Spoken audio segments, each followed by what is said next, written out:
Good morning, Sahir. Sar, one of the two. I'm not sure which one it is yet.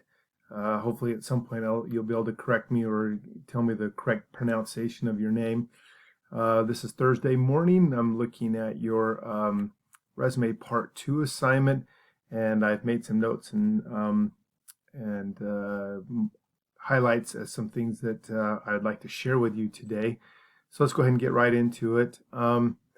First of all, accounting and payable administrator, don't put a period at the end of that, please. And I would capitalize P and the A in that part of it. I made a note. I know that we talked about this last week, but I'm going to talk about it again this week. It looks like you're improving on this, but it says, what have you accomplished with all of these skills? That's what I want to know. You've got all these things listed and things you're able to do, but what were you able to accomplish? What was your overall results in your company or as far as that is concerned to help out with that part of it, okay? And then skills, I'm still not sure if you have any keywords or phrases from your job posting here, so I need you to check and double check that and make those changes if needed, okay? The ones we want to concentrate today on is your education and your experience section. Especially this experience section because it's a little more on the detailed side of things, and so I'm going to talk about that mostly. But before I do that, it's important to understand that your alignments here of your dates all need to be right justified, making it that the last number be aligned with the far right, or at least the beginning part of your months or whatever it is for your dates are all aligned the same too. Okay, so it's important. The other part now let's get into the experience and then I'll talk about your education section next. Okay, so with your experience section, you've listed your experience. You're a manager. You don't need to put anything, the colon after that. Ministries of Agriculture Lodge. Okay. You need to capitalize the A and the L again. No colon after that as well. Now the other part is and if highlighted in these scenarios here, as far as each one of these are called high impact statements. Let me see if I can find it here. Nope. Right here. Okay, high impact statements. And the definition of it is a high impact statement is a way of writing that demonstrates or shows what you can do rather than listing your job duties. Now, the other part of it is, and I'm going to scroll down here a little bit, is that each one of these high impact statements needs to start with an action verb. Okay, so let's go back to your resume here and check this out. So each one of these should begin with an action verb. None of these are. Some of them are really actually fairly long, and we got to be careful about that. We would just want a quick summary of each one of those things.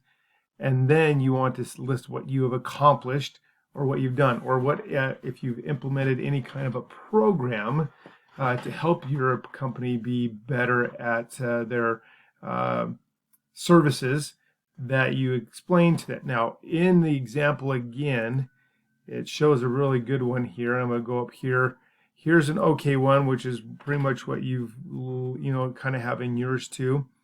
It says train new employees on how to run the front desk. Okay, but here's what they talk about, and this is a really good one down here, and I would go back and refer to this in your lesson.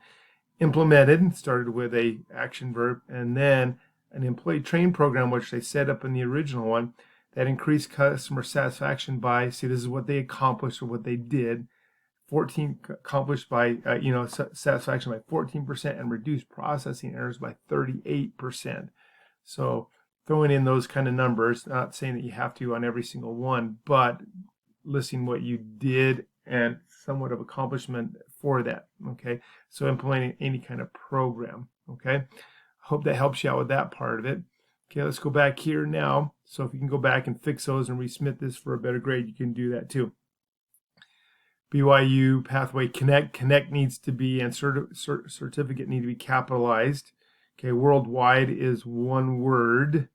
And then in here, I would sit there and say which which certificates are you getting? You're listing things as far as what you've done in the program, but what certificate will you be receiving? Even if you're going to be receiving a bachelor's degree of some kind at some point, then I would list that there too as far as what you're going to do. Okay.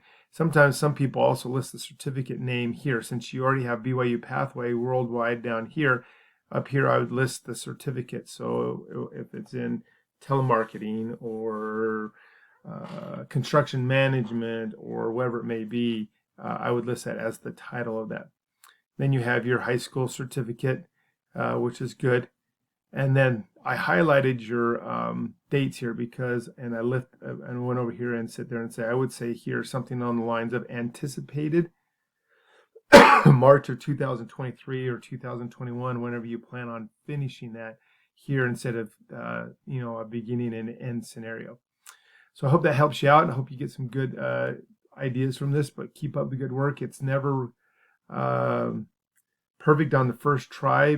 We can always do a better, revise it and do a better job on it over time as we learn more things from other people.